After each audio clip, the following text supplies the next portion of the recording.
Kurt, and we are back with another Monday morning quarterback show.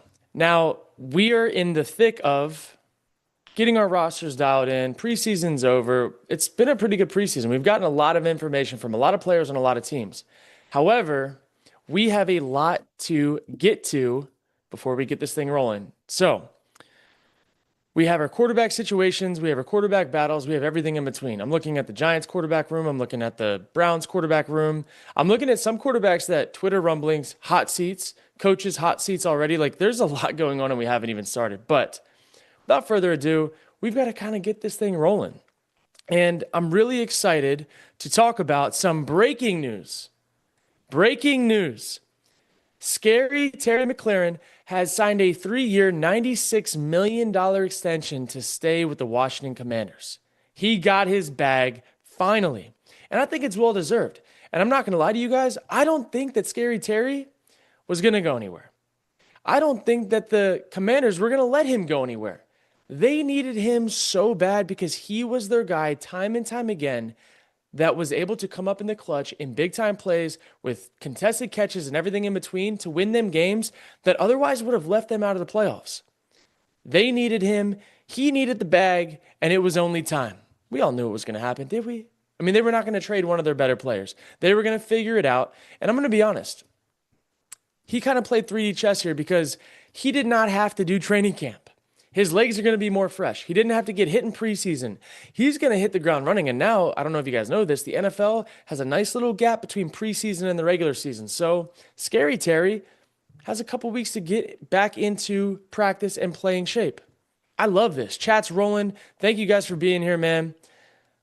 Bold take is that the Saints were going to be originally worse than thought. Oh my God. Worse than originally thought. Well deserved. Absolutely well deserved. And is he too old for this money? No. No. Look at Devontae Adams. Devontae Adams is older than him by a decent bit. If Scary Terry can give them at least two really, really good years of his 3-year, $96 million deal, I think it's worth it. At the end of the day, we don't know what the guaranteed money looks like and whatnot, but I really like this how it played out. I think he was deserved the money. And I think at this point in time, pay him now. He'll perform over the next few years, and the market for receivers is only going to go up. So pay your guys early, pay them often. Some of the best teams in the league, I'm looking at you, Eagles, in the division, do that. And, you know, when you're looking at this division across the board, this division's going to be a dogfight. I know the Eagles won the Super Bowl. The Commanders were really, really close. Obviously could have made it to the Super Bowl themselves if a few things had gone their way. But now you have the Giants, who appearingly have hit on a young quarterback that will be the future of their franchise, in my humblest of opinions. We'll talk about him later. And then you add to this, the Cowboys aren't going to just suck. Their offense is going to be solid. George Pickens, I think, is in the right place at the right time. They've got a bunch of guys that can make plays. The Commanders need Scary Terry, and the Commanders need to make this happen right now. That's all I'm going to say. But we've got to get back to the show. I see chats rolling. I'm so thankful you guys are here, but we got some things we got to talk about. And I know that preseason is a time of the year where we're just trying to gather information. Some of it means a lot, some of it means nothing. But I want to talk about a few teams that, in my opinion, are sitting real comfortably right now. Okay? Let's talk about team number one. Let's talk about the Baltimore Ravens. I think that the Baltimore Ravens, in my opinion, are the most complete team in the NFL outside of the Eagles. And I think that the Ravens right now, what they did in this draft, the guys that they were able to get, I don't know if you're very well aware of who they drafted this year. They got Malachi Starks late in the first round, who, in my opinion, and a lot of other people's opinions, was a top 15 player in the draft. They got him picked 29, I think. And then you get Mike Green, who also top 30 player in the draft. They got him late in the second round because of some off-the-field question marks. Dog already showed that he has elite bend, elite speed, and put on some nasty tape in preseason. Looks like they hit on those two guys. Would not be shocked to see Mike Green in the running for Defensive Player of the Year. You heard it here first. And then last but not least, another ad that they got in LeJohntay Wester. Was a dog with the ball in his hands in the pass game, was a dog with the ball in his hands in the punt return game, the kick return game, all of it. And he's got some juice. But even if you leave him out, these two guys, Malachi Starks and Mike Green, in my opinion, completely revamped this Ravens defense. And for the first time in a very long time, they've got a stack from Starks to Hamilton to Green. And we know that Hamilton's kind of a gadget guy all the way around, that could make the Ravens a legit dominant force all the way through the playoffs, which we know on the offensive side of the ball, they've been able to do it in the regular season. But I think they're going to have a defense that can actually do it in the postseason if these guys can ramp it up throughout the season, learn on the fly, and make some plays. But I love the Ravens this year. And then I want to talk about the second team, the Bills. The Bills arguably play in one of the weakest divisions in the NFL. AFC South is up there with them too, but the Bills roster, when you look at them across the board, Josh Allen, dog. James Cook just signed a big deal, dog. Khalil Shakir, underrated. Absolutely love him. If you guys are into dabbling in the predictions markets, I love Khalil Shakir's receiving yards line this year. I think it's like 750. I love Keon Coleman to have a really good year. If you watch Hard Knocks and you watch some of what they've done in practice that I think is going to translate into a game, he is a big body red zone back shoulder guy. He's starting to make more plays on tape. He's starting to make more plays throughout practice. And I think that Josh Allen is going to have a better year too with Keon Coleman. And then let's add in the fact that they got Kincaid. They also have another tight end, Knox. They've got a good little tight end crew. And they've got a really dominant O-line. The Bills' skill positions are going to be able to handle a lot of what they do. Add in the offensive line. Their defense doesn't have to be tremendous. They've just got to be solid, which they were last year. And they play a weak division. That's all I'm going to say. We're not concerned about the preseason record, obviously, but week 1 against Baltimore, this is going to be tough. One of these teams has to lose. And I guess they could be a tie, but I wouldn't expect it. But this is going to set the tone for what the year looks like. And I would not call week 1 the most important week of the world, but this is going to be important. We got to know who they are, what they're all about, and can they hit the ground running in week 1. But it's going to be a heck of a matchup. But you look at the Dolphins, they're kind of weak in their division. The Jets are pretty weak. The Patriots got better, but Drake May still has to stop fumbling the football, which he showed that he did a lot of that in preseason. He wasn't great. So I like where the Bills sit. I think they can comfortably win their division, walk into the playoffs, and then figure out what's what when the time comes. Now, last but not least, let's talk about the Philadelphia Eagles. Somehow the Eagles got better in the offseason, like they do every year, and they just won a Super Bowl. And now Jalen Hurts is talking to the media. He's confident. He's given more than just quotes. He's given full-on dialogue. The Eagles are going to be a force, and they should be pretty comfortable with where they sit. But I will say they're not going to be able to just walk through the division. The Commanders are there. The Giants, I think, are going to be okay this year. They might not have a great record, but they're not going to be a team you can just sleep on. Their defensive line's for real. And then you look at the Cowboys. They might lose Micah. Who knows? But their offense is going to be able to put up points, and you're not just going to be able to sleepwalk through that either. So I think that they should be pretty comfortable, but they've got to stay healthy. They've got to not have a Super Bowl hangover. But I like the Eagles this year. I think they're going to be a good team. And as long as Saquon's toting the rock and Jalen Hurts is distributing, they should be feeling pretty good. Now, let's talk about a few rookies that after preseason, I feel pretty confident in. Guys that I think that either are going to help their team win more games or have some fantasy implications. Let's talk about Tyler Warren. Tyler Warren, tight end for the Colts.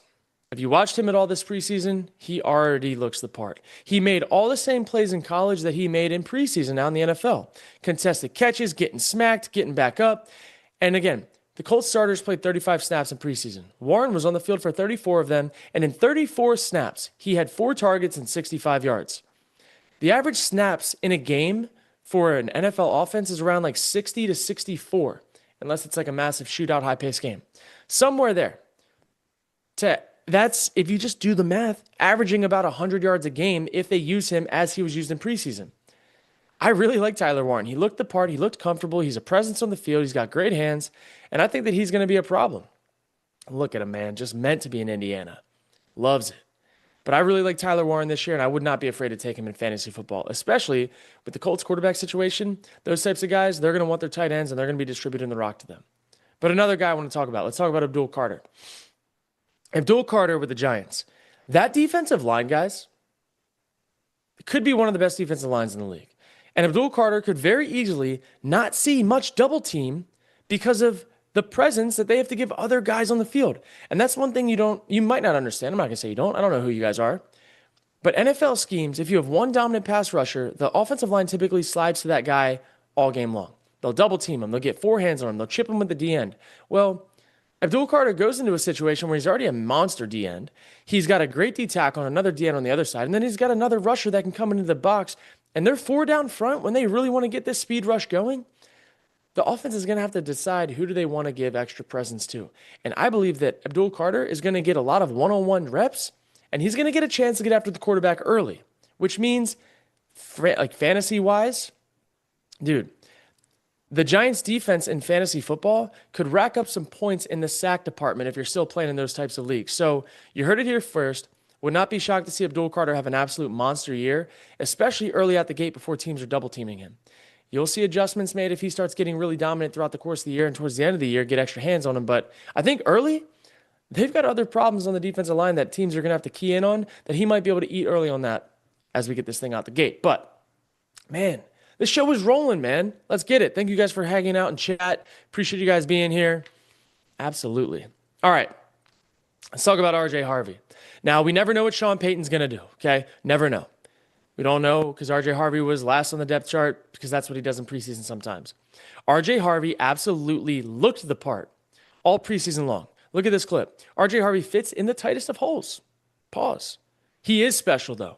He is so hard to tackle. He's able to get through the small holes in the gaps, and he's able to keep his feet because he's incredible contact balance. He is the perfect build for a 3-down back because he's not just like Darren Sproles small. He also has some beef to him. He's thick. He can run people over if he needs to. And if we know anything about Sean Payton, he absolutely loves giving the ball to his running backs in a bunch of different ways. In the pass game, so PPR, if we're talking about fantasy football, he is a guy you want to get, especially in Dynasty. We don't know what year one workload is going to look like. They obviously got some offseason additions. I believe that they brought in Dobbins. But I love RJ Harvey so much as a Dynasty running back that I think in Denver, he is going to be crushing it down the stretch. I see chat. Chats, I see you guys. Giants will be tough in the second half of the season, not too early. I think the Giants will be a tough opponent for anybody this year. Josh Allen has proven he doesn't need a primetime running back to beat Lamar. That's true. That is true, but we shall see. See in chat. You guys are rolling today, man. Football is back. Come on now. Abdul Carter will probably destroy bad offensive tackles. Yes, that can be confirmed. We've seen it in college, and I think we'll see it again. But we've got to move on, guys. We've got to talk about some of the red flags that we saw from the preseason. And these red flags are not entirely reflective of the players that are being red flagged. I want to talk about Shedeur Sanders. The main red flag with Shedeur Sanders are the sacks that he took that were 100% on him. Some of them were not on him, but the ones that he took that were on him, really tough. However, when he was operating on time and in schedule, everything was really good, like really good. My biggest red flag with Shedeur is where is he right now? And that is for the Cleveland Browns. I think that Shedeur would have a better future not with the Browns. And I may be wrong, but I don't love Shedeur's future with the Browns. They're already going with Joe Flacco, yes. But if they don't win games this year, the Browns are going to fire everyone. There will be no one there that picked him. And then a new coach will come in and they'll have a good draft pick, and then they're going to take the higher rated player for next year, okay? Shedeur Sanders is in a bad situation, no matter what way you spin it. And he can only hope that he ends up as a backup in a different situation that has a good roster with a good team and better coaching. I don't think that the Browns have terrible coaching, but they have a terrible roster. And I would not be shocked to see Shedeur Sanders not see the field for a while, just given the situation that he's in. And if he does see the field, it is going to be really tough in that division, given the roster and the state of the Cleveland Browns. So my red flags are there. Now, let's talk about it. Oh, I'm seeing Sean Payton targets the running back at ridiculous rates. Hey, that's what I'm saying. We're going back to RJ Harvey here. RJ Harvey with Sean Payton? Come on now. I absolutely love it. But let's talk about number 2, Ashton Jeanty. I think Ashton Jeanty is a really talented back. We don't know what the Raiders situation is going to look like. We know they have Pete Carroll, but we can't just claim Ashton Jeanty as the future of the Raiders. Sorry, he can be the future of the Raiders. We can't claim him to be the future of running backs in the NFL. A lot of people are drafting Jeanty, 6th overall, 5th overall, 4th overall, some of them in fantasy. Such an unknown. I don't like his draft positioning, and I'm just speaking fantasy football. I think Ashton Jeanty has a lot of talent. But again, he's in a situation that's kind of tough. I don't think that Ashton Jeanty is necessarily going to have the best rushing performance of the rookie running backs this year. You look at Hampton, Yeah, I like Hampton too. Like you look at some of these other running backs that are just in better situations. I like Harvey better at his average draft position than I like Genty at his, without a doubt. Like without a doubt. I like Trevion Henderson in his spot better than Genty. I just I don't know, man. I think it's a massive red flag. I think you guys should all stay away. And if I'm wrong, I'm wrong. But I think the risk reward here with Genty being top 10 in fantasy as a draft pick in a regular draft league, no way in hell. And I'm sorry. If I'm wrong, I'd rather be wrong and let somebody else win that one because I'm not willing to risk a top 10 pick with a maybe. Give me Drake London. Give me Malik Neighbors. Give me somebody else towards the tail end of that first round of fantasy football. I'm not touching Genty with a 10-foot pole this year in fantasy. I'll just say that. Now, my last one. Tyler Shuck. We don't know if he's starting. We don't know if they like Rattler or him more. We know that the Saints roster is abysmal. I think he's in an absolutely miserable situation. And I don't even think if we see anything out of him, we're going to be able to judge him fairly or accurately because of the situation he's in. And quarterback situations matter a ton, guys. There's a lot of guys that in other situations would not have success. And there's top 10 quarterbacks right now that I think if you rip them out and put them in Tyler Shuck's situation, would not have a good season.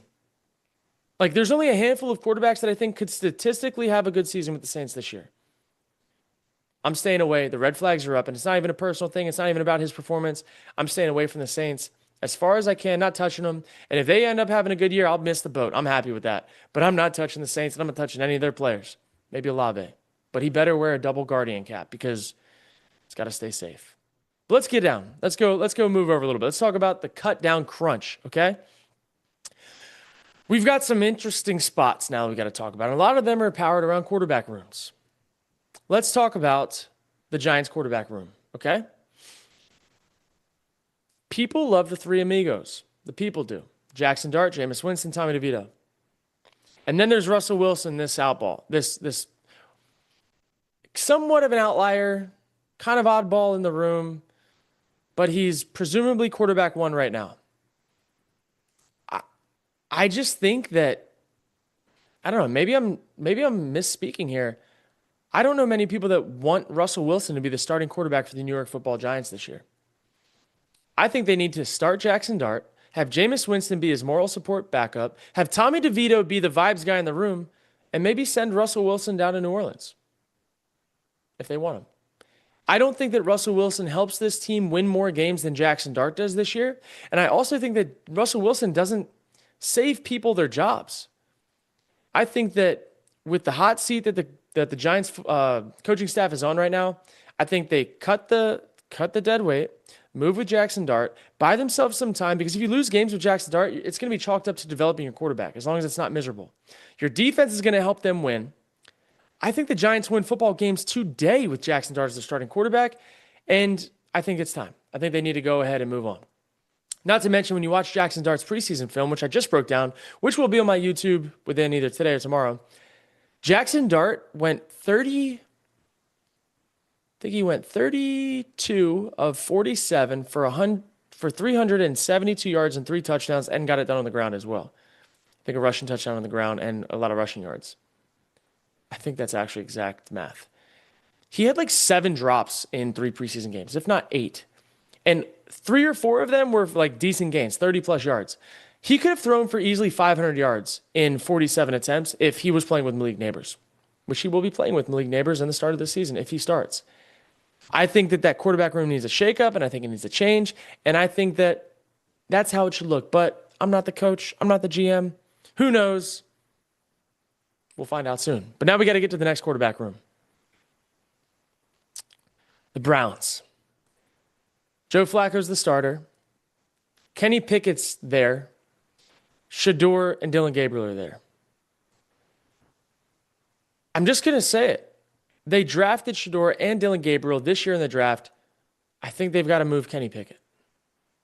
That, or they're going to keep all 4 quarterbacks on the roster and, again, have the weirdest roster management of all time for absolutely no reason. And I don't think that Kenny Pickett ever is going to be a franchise quarterback. I don't think he's going to win them more games than Joe Flacco would. We've never seen him do that. And I think that if you lose Joe Flacco, you might as well start two of the rookies, because you're all going to lose your jobs anyways. So I think that that's just how this is probably going to shake out. I would not be shocked to see Kenny Pickett on the move. I have no idea why he's there. Would not be shocked. I also think if they cut Kenny Pickett, I don't even know if someone else would claim him. So they might be able to just put him on practice squad. That's my guess. Whereas if they cut Dylan Gabriel or Shedeur Sanders, somebody else would claim those two, in my humblest of opinions. But I don't want to go harp on the Browns situation as much because we've been harping on it all year, and we're going to harp on it a lot. Okay? Let's get to the last guy. And we're going to talk about a guy who I absolutely love, who I think can play in the league, Xavier Restrepo. He did not get the burn that I thought he was going to get this preseason. I thought he was going to get targeted. I thought he was going to do things with the ball in his hands. I thought he was going to make plays.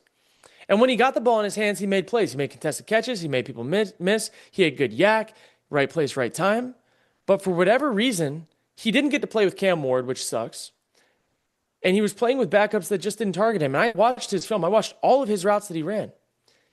He cooked people a decent bit, and he just wasn't getting the targets. I mean, I saw a guy throw a comeback to the fourth read, missing Xavier Restrepo, absolutely cooking somebody on a cross-up route across the middle of the field, and he didn't get the ball. So for whatever reason, Xavier Restrepo didn't get the burn in preseason, and I think it's a lack of having Cam Ward who trusts him and loves him.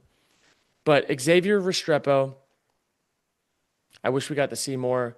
We'll see what cuts look like, but I think he can play football, and I don't think it's going to be the last that we see of him. But we've got to move on.